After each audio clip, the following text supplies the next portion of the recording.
Thanks for having me on. For sure. I love that intro because really that is my whole question that I want to ask. I really, my business is majority it's online, and I do talk to people on a daily basis. It's connecting people for affordable housing, and I do find that I chase a lot. I chase. I'm like, have you got the house? If you do this, and they kind of disappear and they go cold.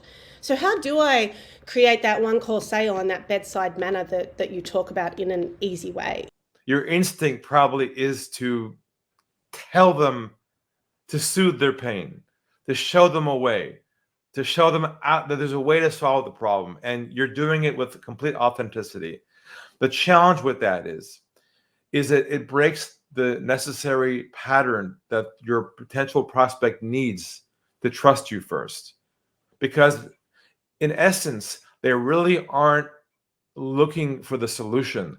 What they're looking for first is someone who understands them. And you have to first go to a deep level of understanding with them around their situation at a level they themselves don't quite understand yet. But then get this feeling that you're the one to work with. So they still first have to buy you before your solution. And I think what you might be doing is you're bringing your solution up front with yourself and saying, this is great, you're going to love it, hoping that they're going to buy into your solution. And that's what the mistake consultants make, entrepreneurs make, business owners make, is they assume that the solution is enough to move the person forward. And it turns out it's not. Because in the back of their mind, they're saying to themselves, do I trust her? Do I trust her? Do I trust her? So if you can start thinking about that and taking your solution, moving it back a few steps and work on this trust building first, that'll marry both together and you can ultimately avoid chasing people ever again. Hopefully that's helpful. You want to unmute yourself, Oh, you read me like a book. That's absolutely exactly what I do. I rush in. I'm like, I can help you. So one question is, before that preamble, before you get to that of building trust, would I kind of go like, this is my story and this is what is that build trust, doing my story, and that brings them over to me a bit? So you better mute yourself there.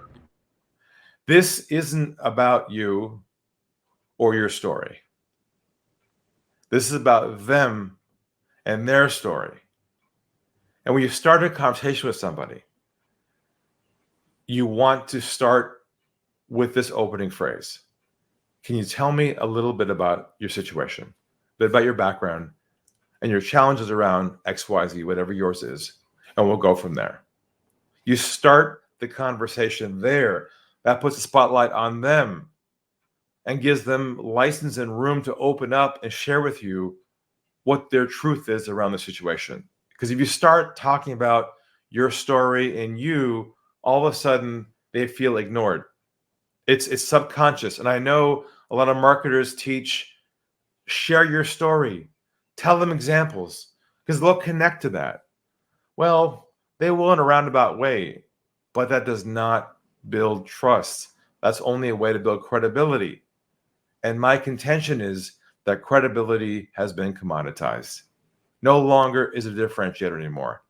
But trust is the ultimate distinction. So on that note, hopefully that helps you, Willow, and I appreciate your question.